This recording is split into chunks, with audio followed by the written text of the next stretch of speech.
खाणारे पिणारे आई वडिलाला त्रास देणारे. त्याच्यामुळं आता जरा थोडं चाकोरीबद्ध जीवन जगा. नाथ महाराजांनी हातामध्ये घास घेतला आणि इतिहास ऐका. महादेवाकडे पाठ केली, नंदीकडे तोंड केलं. आतापर्यंत जे कधीच घडलं नव्हतं असं उलट. घास कोणाला खाऊ घालायचा आहे? नंदीला. हातामध्ये घास घेतला आणि पांडुरंग परमात्म्याशी संवाद सुरू केला. अशक्य ते तुम्हा नाही नारायणा, निर्जीवा चेतना अनावया. निर्जीव जरी नंदी असल तो त्याच्या चेतना आणण्याचं काम देवा तुमच्याकडे. आमच्या संकट आले आणि ही लाज आणि ही काळी मा आम्हाला नाही. आता जर दगडाच्या नंदीनं घास खाऊ घातला, जर घास खाल्ला नाही, इतिहास कलंक लागेल देवा तुम्हाला. आम्हाला ह्या परीक्षा ह्या टोकाच्या. अख्खा महाराष्ट्र बघतोय, म्हणले काय करायचे ते तुम्ही ठरवा. पांडुरंग परमात्मा म्हणले अवघड झालं. आता पांडुरंगाची नंदीची बी ओळख नव्हती, पण नंदीचा जो बॉस आहे ते हे दोस्त आहे ह्यांचा. नंदीचा बॉस कोण? महादेव. ती डोक्या घेऊन नाचते ते ना. एका जनार्दनी वैष्णव शिरोमणी महादेव परब्रह्मलिंगम म्हणजे पांडुरंग. पांडुरंग परमात्म्याच्या डोक्यावर काय आहे? महादेवाची पिंड आहे. एक एकाचे हृदय. दोन्ही देव एक हे वेगळेत का? पांडुरंगाने महादेवाला फोन केला. फोन पार्वतीने उचलला. म्हणले बोला. बोला म्हणजे आता बाकीचं बोलाय टाइम नाही. म्हणले क्रिटिकल परिस्थिती, वेळ कमी आहे, मालकाकडे फोन द्या. महादेवाकडे फोन दिला. काय काम आहे? राम राम. कोण? विठोबा पाटील पंढरपूरवरून बोलतोय म्हणले. आणि म्हणले कस काय गरीबाची आठवण झाली? आठवण म्हणले परिस्थिती तशी, हे तुमचं जे वाहन आहे नंदी, ह्याला फक्त पैठणमध्ये घास खायला सांगा आणि माझं काम तेवढं तुम्हाला करावं लागेल. हे फोन मोठ्याच्या लेवलला असं चालतं बरं का. फोन कुणाचा आलाय ह्याच्यावर सुद्धा भ्रष्टाचार अवलंबून असतो. जर पांडुरंग परमात्म्याने महाग पुढं तुमचं जर गरुडाकडे काय काम निघालं तर गरुडाला कामाला झोपायची जबाबदारी माझ्यावर, कारण ती माझ्या अंडर खालचा विषय. आता ही नंदी तुमच्या अंडर खालचा विषय, त्याच्यामुळे ते क्षेत्र तुमचं आहे. आणि तुम्ही एकदा यस म्हणल्या ती काय डोकला, आणि एकदा कलेक्टरने परवानगी दिली त्याला ती काय नाही म्हणत असतो. म्हणजे वरूनच सूत्र हल्ली पाहिजेत. पांडुरंग पण महादेव पॅक केले आणि महादेवाने फोन केला नंदीला, घास खावा लागन भूक नसली तरी. अहो त्याने हातभात जीभ बाहेर काढली आणि नाथ महाराजांच्या हातातला घास असा ओढून खाल्ला. आणि पैठणमध्ये लोक म्हणले दगडाच्या नंदीनं घास खाल्ला का? प्रमाण त्यांच्या बोला. देव भक्ताचा दगडाचा नंदी सुद्धा घास खाऊ शकतो हे नाथ महाराजांनी जगामध्ये दाखवून दिलं. इतका देव हा भक्ताचे अंकित आहे. विडल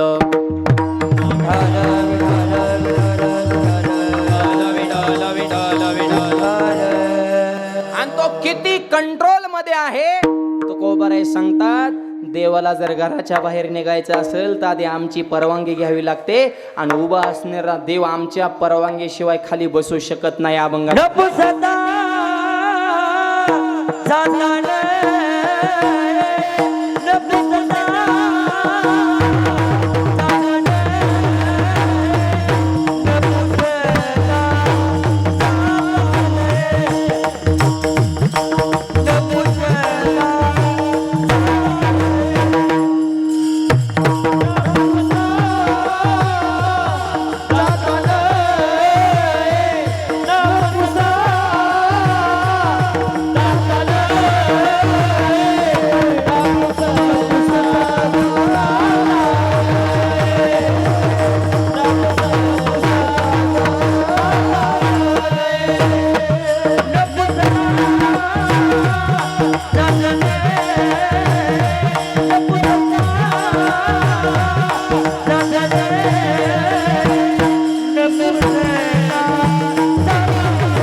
पुसता जाता नये. किती अंकित आहे. विचारल्याशिवाय बाहेर निघत नाही आणि विचारल्याशिवाय खाली बसत नाही. खाली बैसताई भे. भे म्हणजे भेतो भक्ताला. मला सांगा 28 युग झाली देव विठेवर उभा आहे, अजून बसलाय का हो? खरं सांगा बरं, देवाला बसू वाटलं नसन का? एकदा गेले पुंडलिकाला विचारलं, पुंडलिका बसू करायला कटाळाला आहे. नुसते डोळे वटरून पुंडलिकराने बघितलं, देव परत घाबरले. नको रे, विचारायलाच नको. खाली बैसताई भे. अजून उभा आहे. युगे 28 विटेवरी उभा किंवा वाट पाहे उभा बेटीची सुंदर ते ध्यान उभे उभा भाविकासाठी अखंड उभा आहे, बसले नाही. आणि खाली बसायचं म्हणलं तरी घाबरतो.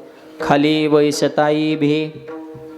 इतका देव हा भक्ताची अंकित आहे.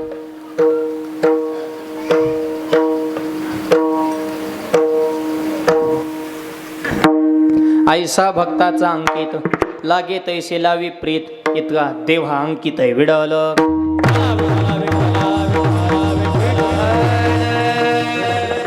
किती अंकित आहे. दामाजी पंत नामदेव म्हणले, नामा इकडे या. 5-6 वर्षाचं वय, बाल नामदेव म्हणले मी गावाला चालले, हे निवेद घ्या देवाला दाखवा. वडील म्हणले निवेद दाखवा. नामदेवराला ऐकवायला निवेद खाऊ घाला. आणि बाल नामदेवर आहे. आताचे 5-6 वर्षाची टाबरी काय करतात बघा बरं. काय ते सुतात आहेत का? मी तर लय भेटतो पोरांना, त्यांना काय महाराजांनी फिराच पडले ते गपकुन बोलत यात. एक असंच कीर्तनात कालवा करायचं म्हणलं, बोलू नको. तेव्हा मला तुम्हीच बोलू नका. आता म्हणलं मला बोलायला गावाने बोलवले. मग एका प्रश्नाचं उत्तर द्या मला विचारते. मला महाराज अशी कोणती गोष्ट आहे ती वडल्यावर बारीक होती? म्हणलं वडल्यावर बारीक होती मला नाही येत. ते मला किती सूप आहे बिडी. आता बिडी वडल्यावर बारीकच होते ना. याचा बाप रोज वडत नाही ती बघत आहे. ही बिडेवालीला चॅप्टर असतात. पुरे गावागावात नाटकं व्हायची. नाटकात काय महिला काम करत नव्हत्या. जुना काळ स्त्रीचं पात्र असले तरी पुरुषच करायचे. गावातल्या पोरापोराने नाटक बसवलं द्रौपदी वस्त्रहरण. पण त्यांना द्रौपदीच भेटाना. म्हणजे पोरग तर तसं पाहिजे ना, गोरं घुमटं नाक्षार. ते द्रौपदीला मॅच झालं पाहिजे ना. एक पोरग भेटलं पण त्याला होती बिड्या वडायची सवय. तेव्हा मला मी द्रौपदी होतो पण आपल्याला बिड्या लागते. आणि पोरं म्हणजे बिड्या वड पण त्याच्या मागं गेल्या वड. तुझं सॉंग आल्यावर बिडी फेकून आपलं नाचायला येत जा डायलॉग म्हणायला. म्हणलं ओके. द्रौपदीने साडी घातली, मेकअप केला, चमचम करायचे. द्रौपदीने बिडी तोंडाला लावली, झोरका वाढला. पण पडदा उघडणारं होतं ते जत्र जास्त पिलं होतं. त्याला टायमिंगच कळाला नाही नेमका कधी ओढायचा. दूर तोंडात वाढाला आणि पडदा उघडायला एकच टाईम. गडबडीत बिडी फिकली पण दूर कुठं फेकता येतोय द्रौपदीला. तसा तोंडात दूर दाबून धरलेला. द्रौपदी डायरेक्ट टेजवर कृष्ण नुसता उड्या हाणायचा. द्रौपदी तू काहीतरी माझ्याशी बोल. द्रौपदी म्हणजे किशन्या लोक जर मी जर बोलले तर लोक तुला हाणत्यान मला हाणत्यान. माझ्या तोंडात बिडीचा धूर रे, मी तरी कवर दम काढू. द्रौपदीची दमकुंडी झाली. द्रौपदीनं आ केलं दिला दूर सोडून. आख्या टेजवर नुसता धूरच. लोक म्हणले दूर कस का निघाला. पण कृष्ण हुशार होता. ते मला द्रौपदी मला माहित आहे तुझा जन्म अग्निकुंडातून झाल्यामुळे अजून सुद्धा दूर निघतो या.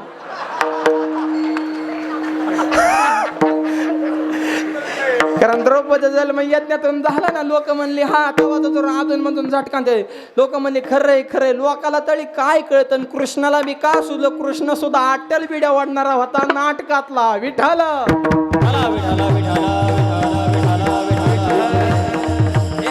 बारकाली पोरं काय सुपी नसतात. बाल नामदेव आहे भगवंताचं भजन करतायत आणि रामकृष्ण हरी मंत्राचा जप करत करत नामदेव महाराज चाललेत मंदिराकडं.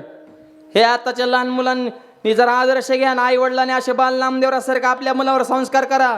म्हणून महिला मंडळ आज देवाकडे एकच मागा. आईचा पुत्र देई गुंडाच्या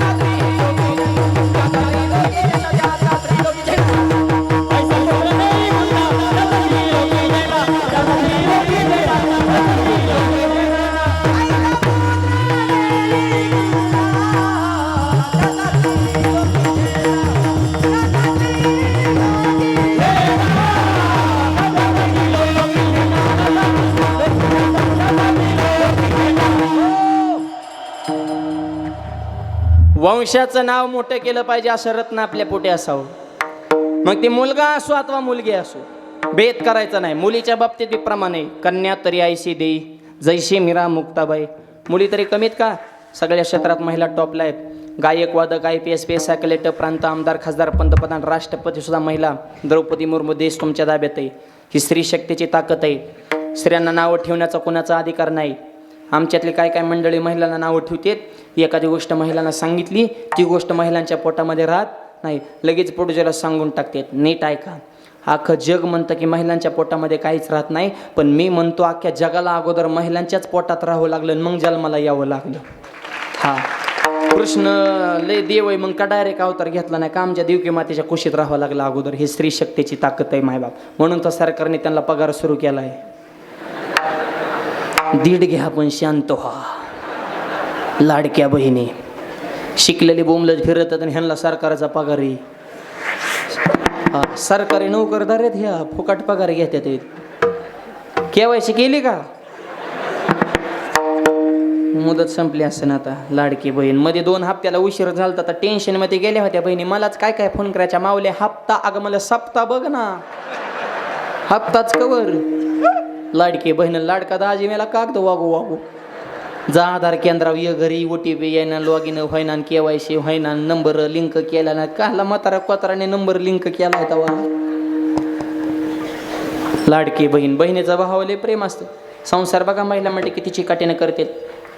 संसार करताना तेलातलं पैसे काढताना, मिठातलं काढताना, जिरीतलं काढताना, मोहरीतलं काढताना, नवरच्या खिशातलं काढताना, पैसे काढताना, गल्ला गोळा करताना, माहेरला जाताना, साडी घेताना, अख्ख्या गावाला सांगतात माझ्या भावानं घेतली.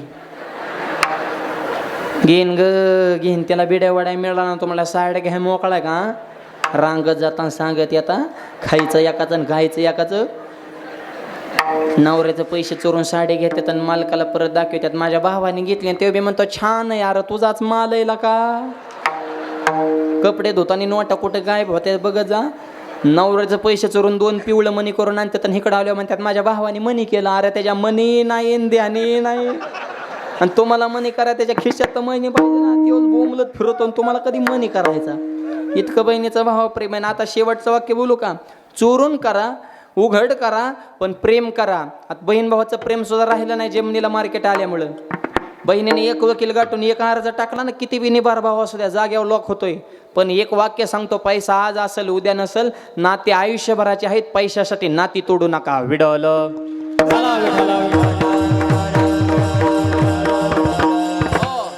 स्त्री शक्ती. मुलांमध्ये मुलीमध्ये भेद करू नका. मुलीला जगू द्या मुलाच्या समान, वाचवा मुलीचा प्राण. मुलगीच आहे भारतीय संस्कृतीची शान, मुलगीच ठेवते आई बाबाच्या कष्टाची जाण. म्हणून मुलीच्या पोटी जन्मतील श्रीकृष्ण भगवान. देव येतील पण देवकी आली पाहिजे. त्याच्यामुळे स्त्रीभूण हत्या करू नका. मुलीच्या जन्माचं स्वागत करा. मुलगा असू द्या अथवा मुलगी असू द्या, समान किंमत द्या. आणि संस्कार महत्त्वाचे आहेत. बाल नामदेव महाराज गोनाई मातेच्या आणि दामाजी पंताच्या तालमीत तयार झालेलं रत्न, लयनिष्ठा पांडुरंगावर नैवेद्याचा ताट घेऊन गेले. भगवंता घ्या. वडील गावाला गेलेत, माझ्याकडे आज दुटी आली, लवकर या म्हणले. आई माझी घरी वाट बघते, मला जावं लागत. नैवेद्य खा. देव कुठं खात असतो का? खावाच लागेल म्हणले. बाल हट्ट, निष्ठावंत भाव भक्ताचा स्वधर्म, निर्धार हे वर्म चुकणे. भगवंता रोज वडिलांच्या हातून खाताना आज मी आलो म्हणून खात नाही का? माझं काय चुकलं का? शुद्ध अंतकरणानं तुमच्या प्रमाण त्यांच्या बोला. नैवेद्य खावा लागन हा शब्द नामदेव महाराजांचा आहे. आणि जर तुम्ही खात नसाल, प्राण अर्पण करायला तयार आहे. देह जावा त्वा राहो, पांडुरंगी दृढ भाऊ. डोकं आपटायला सुरुवात केली. पाषाणाची मूर्ती थरथरा कापली, जेवती लागले नामया असावे. देवानं विठेवणं उडी मारावी आणि नामदेवरायांनी घास मोडावा आणि भगवंताच्या मुखामध्ये भरावा. नामदेवरायांसाठी देवाला सगुण साकार रूप प्रगट करावं लावं. प्रमाण त्यांच्या बोला. देव भक्ताचा अंकेला हे बोलणं प्रमाण. आणि किती प्रमाण? म्हणून तर तुकोबरा म्हणतात अवघा त्याचा होय जीव भावा असे. हे 3रं चरण ना, अखंड सर्वस्व भक्ताला दान करतो. अहो नामदेवरांवर तर इतकं प्रेम केलं, देवानं विटेच्या खाली उतरावं आणि नामदेवरानं विटेवर उभा करावं. किती टोकाचं प्रेम झालं. देवा झाला नामा, देवा झाला नामा, देवा झाला नामा, नामा झाला देव, नामा झाला देव, नामा झाला देव, देवा झाला नामा.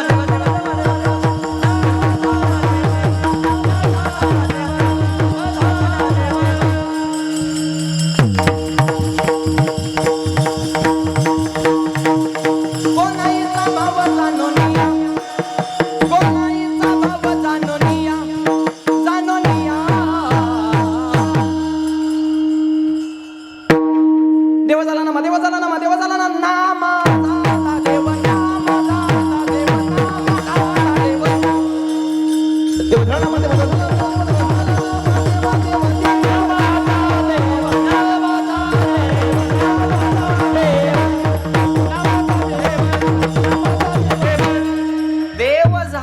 नामा आणि नामा झाला देव. हे प्रमाण आहे. गोनाईचा भाव अहो देव नामदेव झाले, नामदेव देव झाले.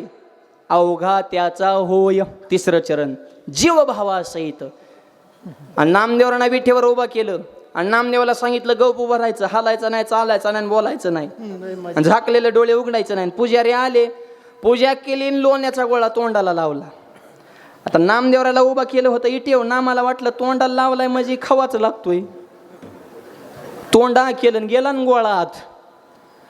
पुजाऱ्यांची धोत्र थर थर थर थर कापायला लागले. आयो, देवाने जर लोणी खाल्लं तर आपल्याला माग काय राहिलं. देव खात नाही म्हणून आपलं चालू आहे आणि देवानेच खायला सुरुवात केली. अहो कसा मेळ बसायचा. सगळीकडे चर्चा व्हायला लागली. योग मायने देवाने प्रसंग तारुण्याला म्हणजे किती भक्तावर प्रेम करतो. अवघा त्याचा होय. तिसरं चरण सगळं देवाला अर्पण. भक्ताला जीवे भावासहित महाग लागतोय. वदेवोपचारे वाणी काही माग मनवणी. नामदेवराया, तुकोबाराया, माऊली, तुम्ही काहीतरी माझ्याकडे मागणी करा. आपण देवाच्या मागं लागलोय, आमची मागणी पूर्ण करा. आणि देव भक्ताच्या मागं लागतो. वदे उपचारे वाणी. चौथं चरण काही माग मनवणी. तुम्ही काहीतरी माझ्याकडे मागणी करा असं स्वतः देव भक्ताच्या पुढं मागण्याची आस. पाहे मुखाकडे चिंतिल्या रोकडे मनोरथ. 4 चरणाचा भावार्थ तुमच्या पुढे मांडलेला आहे. एका चरणाचा भावार्थ उर्वरित अगदी मोजक्या वेळेत पाहू. इको कमी करा. हातानं टाळी, मुखानं आवाज मागाशी छान लागला होता तसा थोडा चेंज करू नका. सर्वांनी प्रेमानं भजन करायचं आहे आणि अर्ध्या मिनिटासाठी सगळ्यांनी हात वर करायचे. आता नाही, थांबा सांगतो. कॅमेरावाल्यांच्या हातावर शूटिंग फिरवा आणि 2-4 तरुण मला मोबाईल मधली शूटिंग सुद्धा सगळीकडे पाठवा. नाही त्या बातम्या पाठवतो. जरा हे वारकरी संप्रदाय तळागाळात पोहोचवण्याचं काम आजच्या तरुण मुलांवर आहे. आणि कळू द्या महाराष्ट्राला, गावाला सोबत घेऊन चालण्याची कला जर तुमच्यामध्ये असेल, इको किती भव्य आणि दिव्य स्वरूपामध्ये सप्ताह संपन्न होऊ शकतो. गावचं नाव लोके करण्यासाठी आणि गजानन महाराजांचे आशीर्वाद प्राप्त करण्यासाठी अर्ध्या मिनिटासाठी करा सर्वांनी हात वर. महिला पुरुष सगळे लेफ्ट राईट, आतले बाहेरचे, खालचे वरचे मागचे पुढचे हात वर वर वर. क्या बात.